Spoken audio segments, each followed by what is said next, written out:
जय हिंद दोस्तों। आपको आपके अपने यूट्यूब चैनल लाइव पीजीएस में आपका स्वागत है। उस दिन आपको हम बताए थे कि सीएबी के बारे में बताए थे, आपको लोकसभा बारे बारे में बताए, आपको राज्यसभा के बारे में बताए, आपको मेजोरिटी के बारे में बताए, पूरा से पूरा डिस्कशन कराए। हमको पूरा यकीन है, आई होप कि आपको वो सब जितना भी हमने आपको पढ़ा है आप उसको समझ लिए हैं। आपको अगर फिर भी आपको कहीं अगर डाउट आता है तो प्लीज़ आप कमेंट कीजिए, ताकि मैं उसका सॉल्यूशन की ओर मूव कर सकें।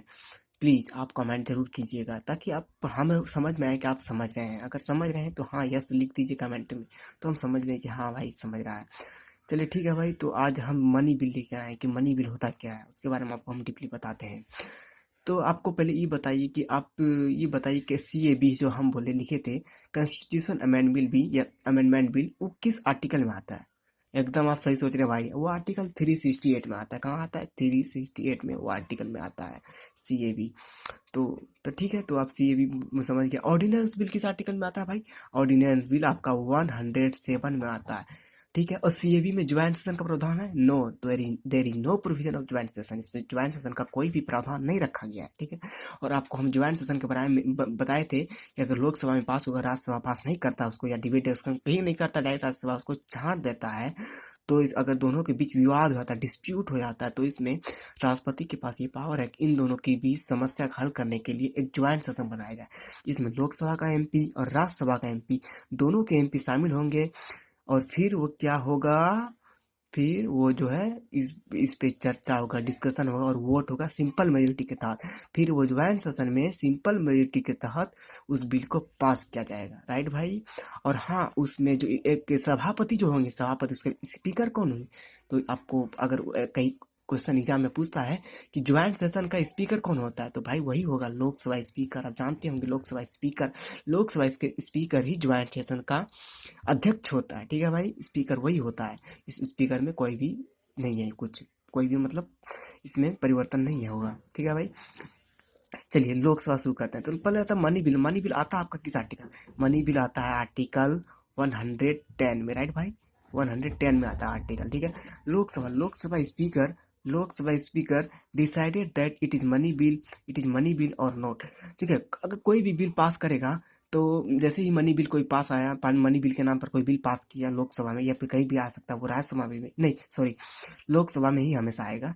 ठीक है, तो लोकसभा में जैसे ही बिल आया लोकसभा में, तो मनी बिल क्या होगा, लोकसभा का स्पीकर जो लोकसभा का अध्यक्ष जो होगा, तो लोकसभा के अध्यक्ष इस बिल को पढ़ेंगे, अच्छा से स्टडी करेंगे, इसके बाद उसको देख के इसके बाद वो डिसाइड करेंगे कि इसको मनी बिल है कि नहीं। अगर मनी बिल है तो मनी बिल के तब फिर मनी बिल तब फिर लोकसभा स्पीकर इसको बिल को आगे बढ़ाएंगे। तो फिर money bill can be presented only in the Lok Sabha on the recommendation of president. देखो, राष्ट्रपति की सलाह पर, राष्ट्रपति की सिफारिश पर मनी बिल लाया जाता है। और मनी बिल हमेशा कहाँ आएगा?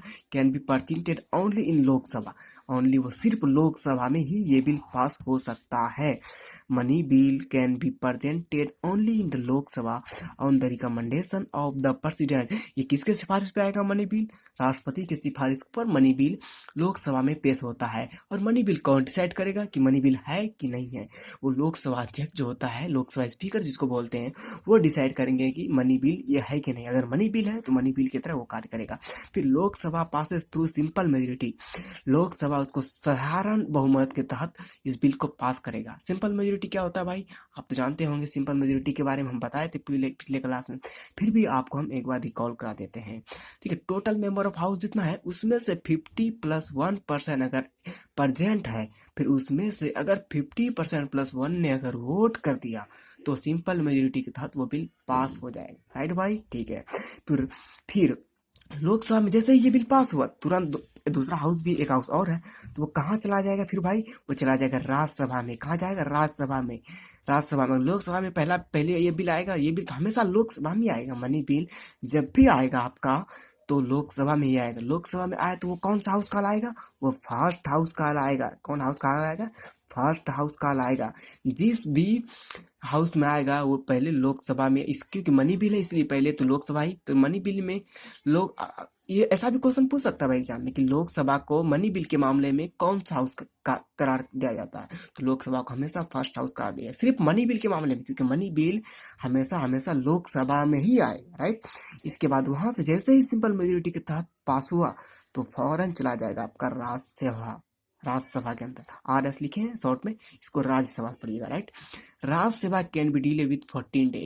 राज्यसभा इस बिल को पास करने के लिए मना नहीं कर सकता, बात याद रखिएगा। मनी बिल अगर लोकसभा में पास होकर राज्यसभा पहुंच गया तो राज्यसभा इसको इनकार नहीं कर सकता। अगर राज्यसभा में पास ये नहीं होता है तो वो बिल 14 दिन तक डिले करेगा, 14 दिन तक उस बिल को रोक कर रख सकता है राज्यसभा 14 दिन तक के लिए। इसके बाद 14 दिन के बाद वो ऑटोमेटिक पास होके फिर वह पास होके सिर्फ डायरेक्ट वो प्रेसिडेंट के पास चला जाएगा, डायरेक्ट वो प्रेसिडेंट के पास चला जाएगा, फिर प्रेसिडेंट पे सिग्नेचर कर देगा, फिर ये बिल पास हो जाएगा, राइट। धन विधेयक, क्योंकि धन विधेयक बजट जो होता है ना, ये इकोनॉमी को देख के किया जाता है, मतलब इंडिया की मतलब गवर्नमेंट जॉब है, हर चीज को देख करके मनी बिल आता है, और ये इंडिया का एक रीढ़ की हड्डी होती है, इसीलिए इस बिल को राज्यसभा के अंदर पावर नहीं दिया गया, राइट। ये प्रेसिडेंट के पास चला जाएगा, इसलिए इसमें राज्यसभा जैसे ये बिल आता है राज्यसभा फौरन पास करता है। वो जानता है कि अगर हम 14 दिन डिले किए तो फिर ये बिल आप ऑटोमेटिक पास होके प्रेसिडेंट के पास चला जाए, इसलिए इसमें राज्यसभा तो नाक झोंक नहीं करता, मतलब नाक झोंक नहीं करता, मतलब कोई मतलब तुम फ्री नहीं करता, डायरेक्ट पास करके निकाल देता है, राइट। तो मनी बिल समझ गया आगे। पहले आपको आते हैं फाइनेंस बिल। अब फाइनेंस बिल क्या होता है? वित्तीय विधि का, जिसको बोलते हैं वित्तीय विधि का, आर्टिकल 117 में आता है आपका फाइनेंस बिल। अब फाइनेंस बिल दो प्रकार का होता है भाई, एक आता है, एक आर्टिकल आता है आर्टिकल 117(1) में, और एक आता है आर्टिकल 117(3) में। आर्टिकल 117(1) में जो होगा, इसमें जितना भी बिल आएगा फाइनेंस बिल वो मनी बिल भी कहलाएगा, राइट। और इसमें आर्टिकल 117(3) में जाए ये फाइनेंस बिल कहलाएगा, ठीक है। अगर ई वाला बिल आ गया 117(3) वाला बिल आ गया तो वो फाइनेंस बिल होगा, ठीक है। इसमें देखिए आगे बताते हैं आपको, all money bill are finance bill but all finance bill are not money bill.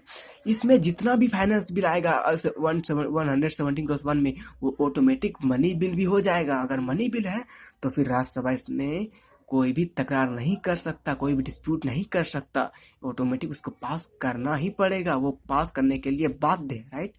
अगर आर्टिकल 117(3) के तहत आता है तो फाइनेंस बिल अगर वो पास नहीं भी करता है तो कोई बात नहीं, फिर से लोकसभा चल जाएगा, फिर से पास होके आएगा, नहीं होगा तो फिर इसका ज्वाइंट सेशन होगा, ज्वाइंट सेशन में फिर अगर पास कर दिया तो ठीक है, नहीं तो फिर अटका रहेगा बिल, राइट।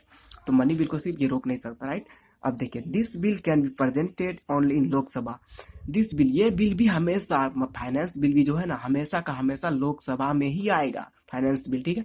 ये राज्यसभा में नहीं आ सकता, इसके लिए भी फर्स्ट हाउस आपका लोकसभा ही कहलाएगा, राइट।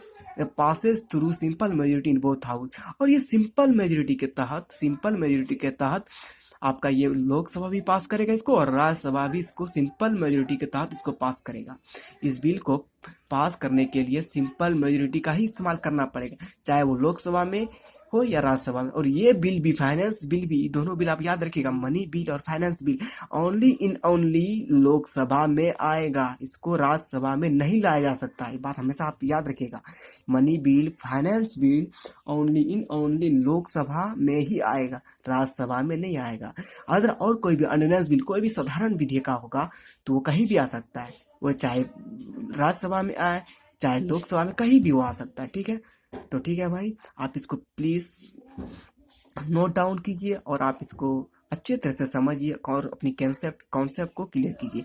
अगर इसमें भी आपको कोई डाउट रहता है तो प्लीज़ आप कमेंट कीजिए, ताकि हम इसके आपके डाउट को पढ़कर आपके सॉल्यूशन की ओर मूव करेंगे, आपकी समस्या को समाधान करने की हम कोशिश करेंगे। तो ठीक है भाई, थैंक यू वेरी मच।